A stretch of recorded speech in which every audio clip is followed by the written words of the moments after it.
Assalamualaikum warahmatullahi wabarakatuh. Perkenalkan, saya Mardia Toiba. Saya dari kelas MA 21B01. Di sini saya akan menjelaskan mengenai metode analisis klasifikasi menggunakan aplikasi Orange Data Mining. Klasifikasi adalah proses penemuan model atau fungsi yang menggambarkan dan membedakan kelas data atau konsep yang bertujuan agar bisa digunakan untuk memprediksi kelas dari objek yang label kelasnya tidak diketahui. Sebelumnya, dataset yang saya gunakan, saya download dari salah satu platform penyedia dataset, dan dataset ini tentang kasus sebuah penelitian yang dilakukan di Rumah Sakit Billings Universitas Chicago tentang kelangsungan hidup pasien yang telah menjalani operasi kanker payudara. Berikut adalah langkah-langkahnya. Langkah pertama, kita buka aplikasi Orange, lalu klik New, lalu klik File. Selanjutnya, klik dua kali atau klik kanan pada File. Lalu kita pilih data yang kita punya atau data yang akan kita gunakan ke dalam aplikasi Orange. Nah, kita pilih menjadi target karena di sini saya akan memprediksi data kelangsungan hidup pasien setelah operasi kanker. Maka saya tentukan status kelangsungan hidupnya sebagai target dari data ini. Baik, selanjutnya kita klik Apply, lalu Close.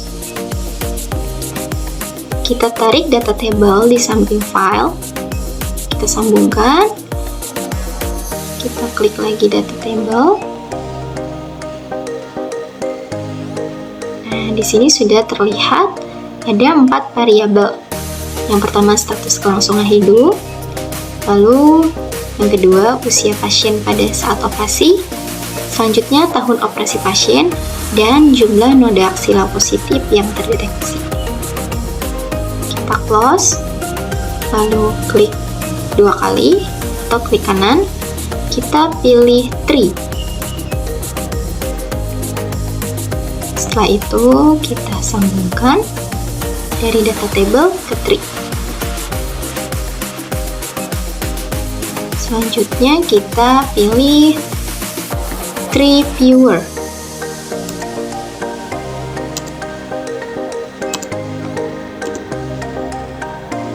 Kita sambungkan dari tree ke Tree Viewer, lalu kita klik. Ini adalah hasil dari prediksi analisis tentang data kelangsungan hidup pasien setelah operasi kanker.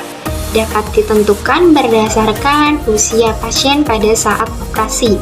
Jadi, usia pasien di bawah 40 tahun berdasarkan tahun operasi pasien, dengan di bawah 65 dapat dikatakan tingkat kelangsungan hidupnya lebih lama atau 97% hidup.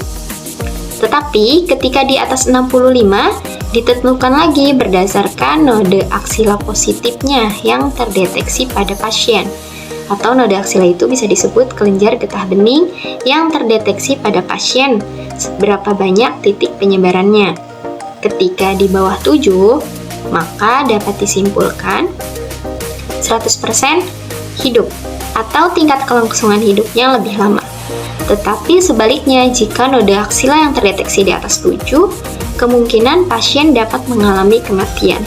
Selanjutnya di sebelah kanan, ketika usia pasien di atas 40 tahun, dapat ditentukan lagi berdasarkan jumlah node aksila pada pasien.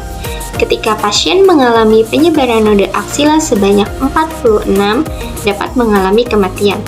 Tetapi, jika di bawah 46, titik penyebaran node aksila pada pasien dapat ditentukan lagi berdasarkan tahun operasi pasien dan umur pasien saat operasi.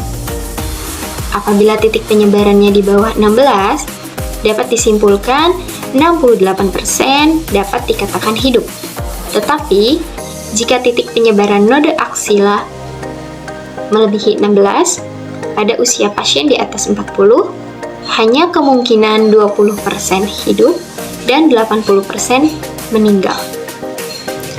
Jadi, dari hasil analisis ini dapat disimpulkan bahwa status kelangsungan hidup pasien pasca operasi kanker payudara ditentukan berdasarkan usia pasien pada saat operasi, tahun operasi pasien, dan jumlah noda aksila pada pasien.